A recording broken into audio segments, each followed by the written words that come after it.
Hey guys, welcome to my channel. আমি মহারাজার। এখন আমরা কথা বলবো হচ্ছে ম্যানেজার, সুপারস্টারদের জীবনে ম্যানেজারের ভূমিকাটা কতটা গুরুত্ব।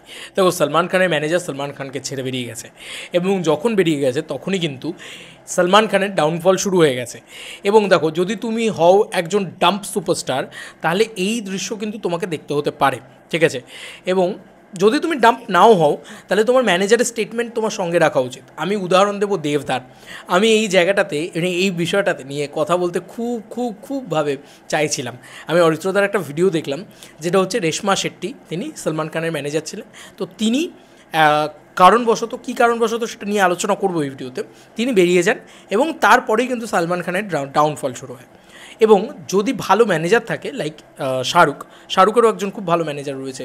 এখন রেশমা শেট্টি আলিয়াকে ম্যানেজ করছে, এবং রেশমা শেট্টি ওয়ান্স আপন এ টাইম ইয়েকে ম্যানেজ করেছে, সালমানের পরে অক্ষয়কে, এবং সেখানে অক্ষয়ের দারুণ টাইমস গেছে। দেখো, এখানে তো আমাদের এখানে তো বলিউডের মতন নয়। আমাদের এখানে যে দেবদার ম্যানেজার, সে কিন্তু দেবদার সঙ্গে মানে একদম সেই বলেন একদম প্রথম থেকে রয়েছে। তো এই মানুষটা সব কিছু জানে। আসছি সেই বিষয়। আমি দেবদার ম্যানেজারের জন্য এই ভিডিওটা বানাচ্ছি। কেন বানাচ্ছি, তার অনেকগুলো রিজন আছে। এই যে দেবদার আজকে সাকসেসটা দেখো না, সেটার পিছনে কিন্তু দেবদার একটা হিউজ টিম আছে, তাদেরও কিন্তু কাজ রয়েছে। এমন নয় যে শুধুমাত্র এমনি এরকম চুটকিতে না কিছু হয় না, আমার এটা মনে হয়। আচ্ছা, আমার যা মনে হয় আমি সেটাই কিন্তু বলছি এই ভিডিওর ভিতরে। আমার নিজের যে অভিজ্ঞতা হয়েছে সেটাই আমি বলছি। স্পেশালি আর একটা কথা বলতেই হয়, সেটা হচ্ছে দেবদাও কিন্তু এই মানুষগুলোকে প্রচণ্ড রেসপেক্ট করেন। তার গোটা টিমটাকে নিয়ে দেবদার রেগুলার টার্ফ খেলেন, মানে দেখতে পাচ্ছ যে ক্রিকেট খেলেন।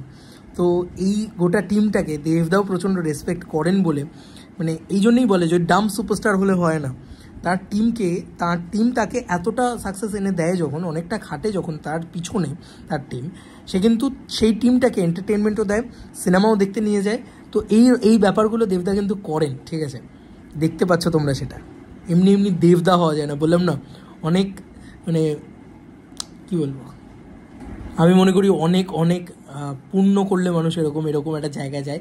এবং আমি মনে করি যে হ্যাঁ, মানে দেব এমন একটা নাম যেটা আর আসবে না কোনো দিন। এমনই তার আইডিওলজি, এমনই তার মানসিকতা, এতটাই সে ভালো একটা মানুষ। এই যে শাহরুখ খান যখন জওয়ান হচ্ছিল, সেখানে শাহরুখ খানের ম্যানেজারের নাম অ্যাটলি বারবার নিচ্ছিলে। তোমরা দেখবে আমরা যারা ইউটিউবার, তারাও কিন্তু দেবদার ম্যানেজারের নাম বারবার নিই। অনেকগুলো রিজন আছে সেগুলোর। আচ্ছা, প্রথমত বলি, সালমান খান একজন ডাম্প সুপারস্টার, এটা মানতে হবে যে সালমান খান বোঝেন না, নানের দ্য বুল ছবিটা সে রিজেক্ট করতেন না। কি না, তার সেরা, তার ছেলে টাইগার, তার নাম, ঠিক আছে, হতেই পারে তার নাম টাইগার, বাট তাকে লঞ্চ করার জন্য তিনি সিদ্ধার্থ মালহোত্রাকে ঠোকরালেন, তিনি করণ জোহরকে ঠোকরালেন, এবং তিনি নিজের কেরিয়ারের খারাপ অবস্থায় চলছে, দরকার নেই, কি করে আমি আমার স্বজন পোষণ করব বা নেপোটিজম করব, এইটা উনি বেশি মাথায় রাখেন। এবং এটা তো আজকে পরিষ্কার একদম সোজা বাংলা কথা যে সিকান্দার ছবিটা ঝাড় খেয়ে গেছে, ঠিক আছে, বলেও ছিলাম ঝাড় খাবে। এবার অনেকেই বলবে 200 কোটি টাকা তো কামিয়ে নিয়েছে। আরে ভাই, পোটেনশিয়াল আছে সালমান খানের, এমনি এই কথাগুলো বলছি না। সালমান খানের পোটেনশিয়াল আছে, সালমান খান 1000 কোটি টাকা কামাতে পারে। শাহরুখের যা পোটেনশিয়াল আছে সালমানেরও আছে। শুধু নিজের এই ইগো, ফার্ম হাউসে যাওয়া আর নিজেদের লোকেদেরকে করা। এবং এই যে রেশমা শেট্টি, এরকম একটা ট্যালেন্টেড ম্যানেজারকে সে ঠুকরে দিল, কি না তার ফ্যামিলির লোক পছন্দ করছে না রেশমা শেট্টিকে। রেশমা শেট্টি কী বলেছিল, যে সালমান খান নিজের কেরিয়ারে ফোকাস করুক, নিজের কেরিয়ারে ভালো ছবি করুক। তুমি দেখো, যে টাইমটা রেশমা শেট্টি ওকে ম্যানেজ করতো, ঠিক 11 থেকে 18, ওই টাইমটাতে ব্যাপক ছবি করেছে সালমান খান। এবং তুমি যদি 18 পর থেকে ওই টাইমটাতে দেখো, যেখানে অক্ষয় কুমারকে রেশমা শেট্টি ম্যানেজ করেছে, সেই সময় ও দারুণ ছবি করেছে। এবং আজকে যদি আলিয়ার কথাও বলো, আলিয়ার কিন্তু একটা মারাত্মক ইনিংস চলছে এখন, যা ছবি হাত দিচ্ছে সেটাই শোনা হচ্ছে। একটা ম্যানেজার গ্রাউন্ড লেভেলে গিয়ে প্রতিটা মানুষের সাথে কথা বলে, জানো। স্বয়ং দেবদা বা সালমান খান, এই মানুষগুলো দে আর বিগ নেমস, দে আর বিগ সুপারস্টার্স। তারা যখন সাধারণ মানুষের কাছে যাবে, বা তারা যখন একটা মানুষের কাছে যাবে, সে সবসময় তাকে ওই ভালোটাই বলবে, জানো তো।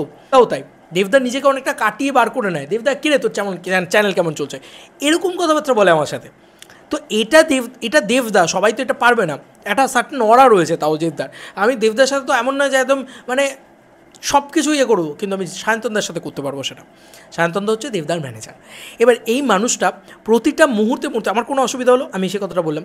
কোথাও কোনো জিনিসপত্র হচ্ছে, সেটা আমি সায়ন্তনদাকে বললাম। এবার সায়ন্তনদা কিন্তু মার্কেট স্টাডি করছে, পাবলিক কী চাইছে সেটা দেখছে। এই যে আজকে দেবদা নিজে একজন বিচক্ষণ ব্যক্তিত্ব এবং নিজে একজন বিচক্ষণ সুপারস্টার। আমি বলছি না যে পুরো ক্রেডিটটা সায়ন্তনদার, আমি বলছি যে এই জিনিসটার ভিতরে কিন্তু অনেকটা হাত, এই যে বেঙ্গল ট্যুর, সবথেকে বড় কথা বেঙ্গল ট্যুরের কথা শুনো, আমি যতটুকু জানি, আমি ভুলও জানতে পারি, আবারও বলছি, কিন্তু আমি যতটুকু জানি সায়ন্তনদা এবং দেবদা এক জায়গায় বসে কিন্তু এই বেঙ্গল ট্যুরের আইডিয়া হয়েছে। আজকে বেঙ্গল ট্যুর বেঙ্গলে একটা মানে রেভলিউশন এনে দিয়েছে, তাই তো? দিয়েছে তো। এরকম প্রচুর ইনোভেটিভ আইডিয়াস, ইনোভেটিভ প্রমোশনস এই মানুষগুলো ভাবেন। দেবদার মাথার ওপর একটা স্টেজ আরামসে হয়েই যেতে পারতো ওইটুকু টাইমের ভিতরে, এবং সেটা মানে আরামসে হয়ে যেত। বাঘাযতীনের সময়ের কথা বলছি, একটা মানে বৃষ্টি পড়ছে, তো ইভেন্টটা ক্যান্সেল হলো, ঠিক আছে, তো ইভেন্টটা ক্যান্সেল হলো, সেখানে সায়ন্তনদা ছিলেন, সেখানে গ্রাউন্ডে সায়ন্তনদা কিন্তু ব্যাপারটাকে কোঅর্ডিনেট করে যাচ্ছেন। তিনি এমন নয় যে শুধু দেবদার সাথে আসছেন, দেবদার সাথে বেরিয়ে যাচ্ছেন। মাটিতে পা রেখে চলা যে মানুষটা এবং মাটির খবরগুলো রাখা, ঠিক আছে, সেইটা সায়ন্তনদা খুব ভালো করে করতে পারেন। এবং এই যে আমাদের সাথে কানেকশন থাকা, এই যে আমাদের সাথে এ করা, এই মানুষটা, সায়ন্তনদা মানুষটা অ্যাকচুয়ালিতে খুব ভালো মানুষ। মানে অ্যাকচুয়ালিতে আমি আমারও তার সাথে প্রথম যখন হয়েছে, তখন আমার মনে হচ্ছে দূর, আমাকে সুযোগ করে দিল না। পরে সেই মানুষটা নিজে আমাকে ডেকে সুযোগ করে দিয়েছে। তো এরকম একটা ম্যানেজার থাকা খুব জরুরি, জানো তো। মানে আজকে দেবদা দি বিগেস্ট মেগাস্টার, কিন্তু সেটা হওয়ার জন্যে তার পারিপার্শ্বিক লোকজনও না খুব ভালো। মানে এমন নয় যে তার পারিপার্শ্বিক লোকজন, ঠিক আছে, বাইরে কে কী বললো ডোন্ট কেয়ার, একটা কোনো ভাইব নেই, ঠিক আছে, কে কী করলো আমার কিছু যায় আসে না, ঠিক আছে, এরকম যদি ভাইব থাকতো না, যদি তার টিমেরও থাকতো, আমি শুধু ম্যানেজারের কথা বলছি, গোটা টিমটার যদি সেরকম থাকতো, ঠিক আছে, কে কী বললো কে কী করলো আই ডোন্ট কেয়ার, এরকম একটা ভাইব যদি থাকতো, কোনো দিন আজকে এত বড় জায়গায় যাওয়া সম্ভব হতো না। আমি তো চিরকাল খিস্তি করে যেতাম। মানে গোটা টিমটাকে আমি যদি রোজ খিস্তি করে যাই, তাহলে আমি তো একটা নেগেটিভিটি করে যাচ্ছি কন্টিনিউয়াসলি, তাই না? কিন্তু সেই জায়গাটা সায়ন্তনদা নিজে আমাকে ডেকে সেই সময় বলেছিল, তখন আর তার সাথে আমার আলাপ নেই, সে নিজে আমাকে ডেকে তুমি আমাকে নিয়ে ভিডিও বানিয়েছো। তো এই যে একটা ব্রিজ তৈরি করা, এটা কিন্তু খুব সুন্দরভাবে করেছে, এবং দাদার প্রতি আমি কৃতজ্ঞ এই কারণে। এবং আমি এই মানুষটার থেকে প্রচণ্ড হেল্প পেয়েছি প্রতিটা জায়গায়, প্রতিটা মোমেন্টে। আমি নিজের দেবদাকে প্রচণ্ড ভালোবাসি, সবাই জানে সেটা। কিন্তু ম্যানেজারের বিষয়টা কতটা যে ইম্পর্টেন্ট তুমি ভাবতে পারবে না। আর এই মানুষটা দেবদার কিন্তু সব কিছু হ্যান্ডেল করে, এই সায়ন্তনদা। এবং সায়ন্তনদার ক্ষেত্রে ব্যাপারটা রেশমা শেট্টির মতন না। রেশমা শেট্টি আজকে সালমান খানকে হ্যান্ডেল করছে, কালকে অন্য কেউকে হ্যান্ডেল করবে। তো সায়ন্তনদার ব্যাপারটা যারা জানে, সায়ন্তনদা অ্যাকচুয়ালিতে দেবদাকে খুব ভালোবাসে। সায়ন্তনদার মতন দেভিয়ান্স আমার মনে হয় না আর কেউ হতে পারবে। এটা জাস্ট আমার টেক ছিল, আমি অনেক কিছু বলে ফেলছি হয়তো মানুষটা সম্পর্কে, বাট আমার এই ভিডিওটা বানানো খুব দরকার ছিল যে একটা ভালো ম্যানেজার এবং একজন শিক্ষিত সুপারস্টার, এবং তার ব্রেন ডাম্প সুপারস্টার বলে হয় না, সে মানে ম্যানেজারের কথা কেন, দেবদা না সবার কথা খুব শোনেন। এটা ম্যানেজার নয়, দেবদা প্রত্যেকের থেকে আইডিয়াস নেন। আমি এই গোটা সিঙ্গল স্ক্রিন ট্যুরে গিয়ে দেবদার কিছু কিছু জিনিস আমি নোটিস করেছি, জানো তো, সেগুলো বলছি জাস্ট তোমরা ভাবো। একটা সুপারস্টার সে কারোর হলে যাচ্ছে, কোনো হল মালিকের হলে যাচ্ছে, দেবদা জিজ্ঞেস করছেন যে আচ্ছা আপনাদের হলে কী চলে এসছে সব থেকে বেশি রিসেন্ট টাইমসে, আচ্ছা এই জায়গাটায় কেন এরকম রেনোভেট করেন না, আচ্ছা এরকম কী হয়। মানে সেই হল মালিকের সাথে রীতিমতো আড্ডা বসিয়ে দিচ্ছে সুপারস্টার দেব, দি সুপারস্টার দেব, দি মেগাস্টার দেব। এবং টেস্ট কিন্তু পাল্টায়, জানো তো। আজকে খাদানের মতন ছবি 20 বছর আগে তো হতো না, 10 বছর আগেও হতো না। 20 বছর আগে একরকম ছবি হতো, 10 বছর আগে একরকম ছবি হচ্ছে। দেখো প্রত্যেক 10 বছর অন্তর অন্তর একটা টেস্ট প্রিফারেন্স চেঞ্জ হয়ে গেছে। কমার্শিয়াল এলিমেন্টসটা কমার্শিয়ালই রয়েছে, অ্যাকশনটা অ্যাকশনই রয়েছে, অ্যাকশনের ভিতরেও ইনোভেশন এসছে, আর কিছুই না। স্পেশালি বলা ভালো, খাদান ছবিটা হয়েওছে কিন্তু সায়ন্তনদার জন্যে। দেবদা নিজেই বলেছেন যে সায়ন্তনদার নিজে স্ক্রিপ্টটা শুনে তার পছন্দ হয়েছিল বলে সে তবেই দাদাকে বলেছিল। তো বুঝতেই পারছো একটা ম্যানেজারের ভূমিকা কতটা একটা ব্লকবাস্টার ছবি ডেলিভার করার পিছনে। আজকে 20 কোটি টাকার বক্স অফিস কালেকশনই হয়তো আমরা দেখতে পেতাম না, বাংলায় কমার্শিয়াল এই কামব্যাকই আমরা দেখতে পেতাম না দেবদার, যদি না সায়ন্তনদা থাকতো। কথা এটা বলতে বাধ্য হচ্ছি, বাংলায় দেবদার এই যে হিউজ বক্স অফিস সাকসেস, সেটার পিছনে না অনেকটা অবদান সায়ন্তনদারও আছে, এবং অবশ্যই দেবদার নিজের আছে। দেবদার ব্রেন ইটস মানে কি বলবো, মানে এপিক ব্রেন বলা হয় যে দেবদার ব্রেনটাকে বাঁধিয়ে রাখা উচিত। আমি বলছি না, যারা দেবদার সাথে কাজ করেছে তারাই বলে। শোনো একটুখানি, ইন্ডাস্ট্রিতে কান পাতলে শোনা যায়, তুমি একজন ডাম্প সুপারস্টার হও, তোমার ব্রেনে যদি কিছু না থাকে, তাহলে একটা দেবদা হওয়া সম্ভব না। সায়ন্তনদার মতন মানুষজনেরা এরা কিন্তু খুব খুব মানে রেয়ার ক্রেডিট পায়, জানো তো। সায়ন্তনদা খুব একটা ক্রেডিট পায় না, আমি তো অন্তত দেখিনি খুব একটা জায়গায় যে এই মানুষটাকে নিয়ে কথা হয়, এই মানুষটা ক্রেডিট পায়। কিন্তু এই মানুষটা ক্রেডিট পাওয়াটা খুব জরুরি। তুমি যদি দেবদার সাথে 2 দিন ঘোরো, আমি যেহেতু ঘুরেছি আমি সেহেতু জানি, তুমি বুঝতে পারবে যে একজন ভালো ম্যানেজারের কাজটা কী অ্যাকচুয়ালিতে, এবং সেটা কতটা কঠিন।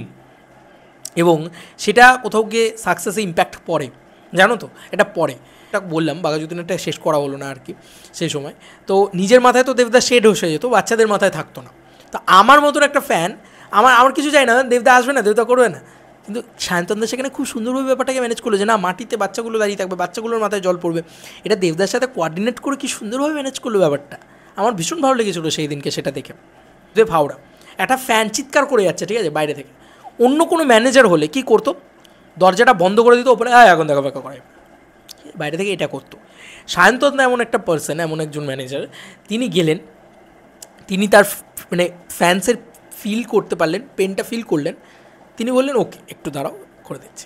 সায়ন্তনদা নিজে মেয়েটিকে নিয়ে এলেন, দেবদার সাথে দেখা করালেন, মানে হাত মেরেন, মেয়েটারা পাগল হয়ে গেল, খুশি হয়ে গেল। ওই মেয়েটা আরও 100টা লোককে, ছাড়ো 10টা লোককে হলে নিয়ে আসবে দেবদার পরবর্তী ছবিতে। বুঝতে পেরেছ? পাবলিককে যদি তুমি ভালোবাসো, সেটা দেবদাও শেখায় চিরকাল, যে পাবলিককে যদি তুমি ভালোবাসো, যে মানুষগুলোর জন্য তুমি দেব হয়েছো, তাকে যদি তুমি প্রাণ ঢেলে ভালোবাসো, তাদের কাছে যদি তুমি সুপারস্টার হয়ে না গিয়ে তার ঘরের ছেলে হয়ে যাও, তাহলে বিশ্বাস করো তারা তোমাকে মাথায় তুলে রাখবে।